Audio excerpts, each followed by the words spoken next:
हमने कुछ दिन पहले दिखाया था कि कैसे अंबिकापुर में नगर निगम के दस्ते ने 3 किसानों के स्वामित्व के जमीन पर बोई गई धान की खड़ी फसल पर जेसीबी चलाकर उसे नष्ट कर दिया था।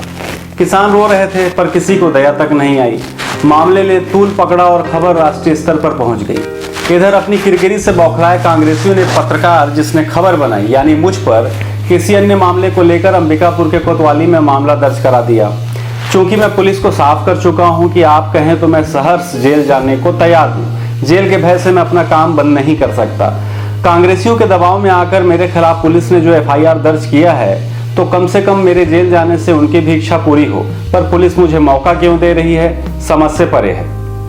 इधर 5 एकड़ में निगम द्वारा नष्ट किए गए धान को एक कांग्रेसी नेता जो वर्तमान में कांग्रेस के सरगुजा जिला अध्यक्ष हैं, वो बर्बाद किए गए धान को घास बता रहे हैं, सिर्फ इसलिए कि दरअसल जमीन पर शहर के बड़े भूमाफियाओं की नजर है।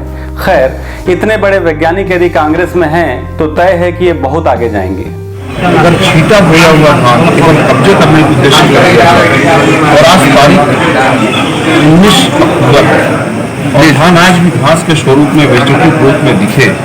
मैं किसान भी हूँ, किसान परिवार से जुड़ा हूँ।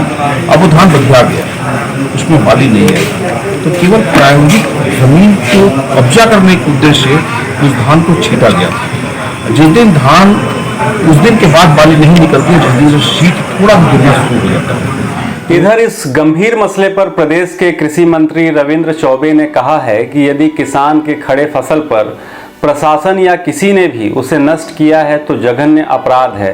वहीं पूर्व कृषि मंत्री बृजमोहन अग्रवाल भी इस घटना को लेकर किसान के पक्ष में खड़े नजर आ रहे हैं। पर सवाल यह है कि इन मंत्रियों के बयान और नाराजगी का ऐसे में क्या मतलब निकल जाता है जब इन फसल नष्ट करने वाले जिम्मेदार लोगों पर कार्रवाई होनी ही नहीं है। क्योंकि कांग्रेसियों ने एक किसान को तो डराकर अपने पक्ष में कर लिया, पर दूसरे किसान ने अपने फसल को बर्बाद करने वालों पर थाने में शिकायत कर रखा है। पर भला कार्रवाई कौन करे? क्या नाम है आपका? मेरा नाम शिव प्रसाद कुशवाहा। तो आप थाने में क्यों आए हैं? थाने में मैं एफआईआर दर्ज कराने। किसके खिलाफ? नगर पालिका हमारा मेरा खेत में बोया हुआ धान को रौंद दी। अच्छा, कब रौंदा?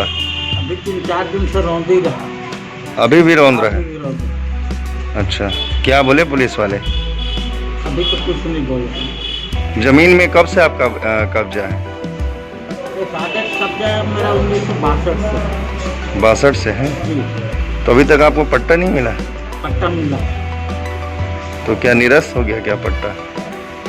निरस्त नहीं हुआ।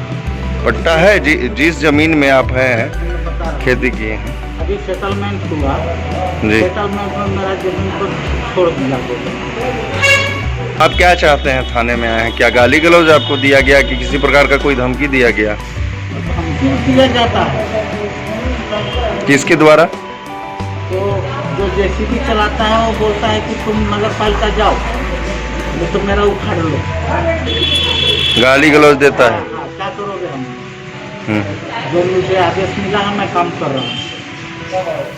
पुलिस की हिम्मत नहीं है कि जिम्मेदार कांग्रेसी नेताओं और भूमाफियाओं के साथ साथ दोषी निगम के अधिकारियों पर कोई कार्रवाई करे। फिलहाल ये सरकार का बयान देखिए और जेल से आने के बाद मैं आपको आगे के वीडियो में बताऊंगा और ये दिखाने की कोशिश करूंगा कि एक किसान को कांग्रेसियों द्वारा कैसे डराया और बरगलाया गया और इन कीमती जमीन पर आखिर शहर के किन भूमाफियाओं की नजर है। की ये ताकत नहीं है कि किसान के निजी खेत में बुलडोजर चला दे, और अगर कहीं हुआ होगा तो उसके खिलाफ सख्त कार्रवाई किया जाएगा। नगर निगम का कहना है, मैं फिर से कह रहा हूँ, नगर निगम की जमीन मैं है। फिर से कह रहा हूँ, किसान कोई भी किसान के स्वामित्व की जमीन में किसी भी अधिकारी या प्रशासन की ताकत नहीं है वो इस तरीके से नुकसान कर दे। किसान के खेत में किसी को भी नुकसान करने की इजाजत नहीं हो सकती। खड़ी हुई फसल को काट सकते हैं क्या? 40 साल से खेती कर रहा था। मैं तो कहता हूं कि 40 साल से जिस खेत पे फसल कर रहा है और फसल जब उगी हुई है, उगी हुई फसल को किसी के द्वारा भी काटना और रौंदना, मैं सोचता हूं उससे बड़ा जघन्य अपराध कोई दूसरा नहीं है।